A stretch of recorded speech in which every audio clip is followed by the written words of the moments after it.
Assalamualaikum warahmatullahi wabarakatuh. Saya Leli Dahliani dari SMA Negeri 19 Garut akan menjelaskan materi tentang teks editorial, yaitu di kelas 12 semester 1. Adapun yang dimaksud dengan teks editorial adalah merupakan opini atau pendapat yang ditulis oleh redaksi sebuah media terhadap isu atau masalah yang aktual di masyarakat. Yang dimaksud dengan aktual adalah yaitu masalah yang sedang heboh atau yang sedang viral, yang sedang hangat, yang diperbincangkan di masyarakat. Opini atau pendapat yang ditulis oleh redaksi tersebut dianggap sebagai pandangan resmi suatu penerbit atau media terhadap suatu isu aktual. Kemudian, isu atau masalah secara aktual itu dapat berupa masalah politik, sosial, maupun masalah ekonomi yang berkaitan dengan politik. Contoh isu yang diangkat misalnya dengan kenaikan BBM, reshuffle ke kabinet, kebijakan impor, dan lain-lain. Seperti hal-hal yang lain atau teks yang lain, teks editorial juga mempunyai ciri-ciri. Yang pertama ya, yaitu topik tulisan teks editorial selalu hangat, yaitu sedang berkembang dan dibicarakan secara luas oleh masyarakat.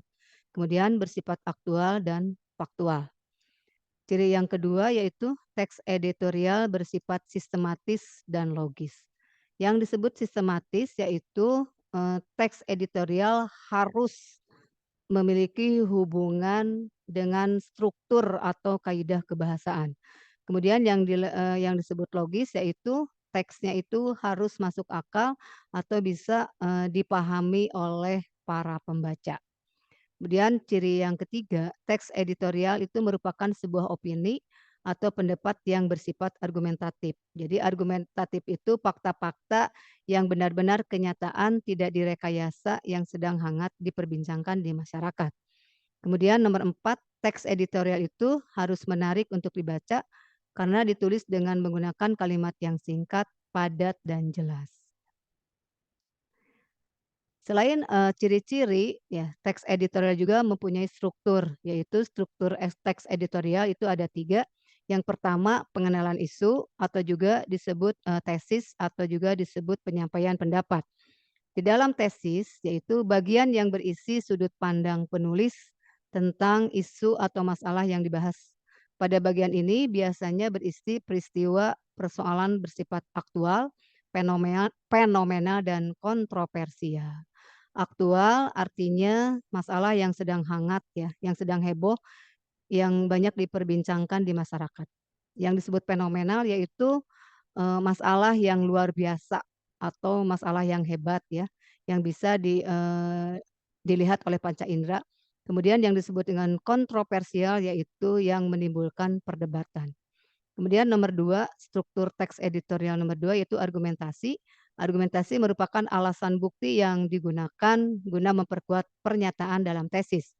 Argumentasi yang diberikan dapat berupa pernyataan umum atau data hasil penelitian, pernyataan para ahli maupun fakta-fakta berdasarkan referensi yang bisa dipercaya. Struktur teks editorial yang ketiga yaitu pernyataan atau bisa penegasan ulang pendapat atau reiteration. Merupakan bagian yang berisi penegasan ulang pendapat yang didukung oleh fakta di bagian argumentasi guna memperkuat atau menegaskan. Penegasan ulang berada di bagian akhir teks. Ya.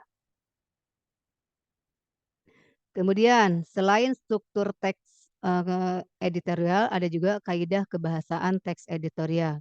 Yang pertama yaitu menggunakan kalimat retoris. Seperti apa kalimat retoris? Yaitu merupakan kalimat tanya yang ditujukan untuk mendapatkan jawaban ya atau tidak. Contohnya, benarkah pemerintah sudah memerhatikan kesejahteraan rakyat?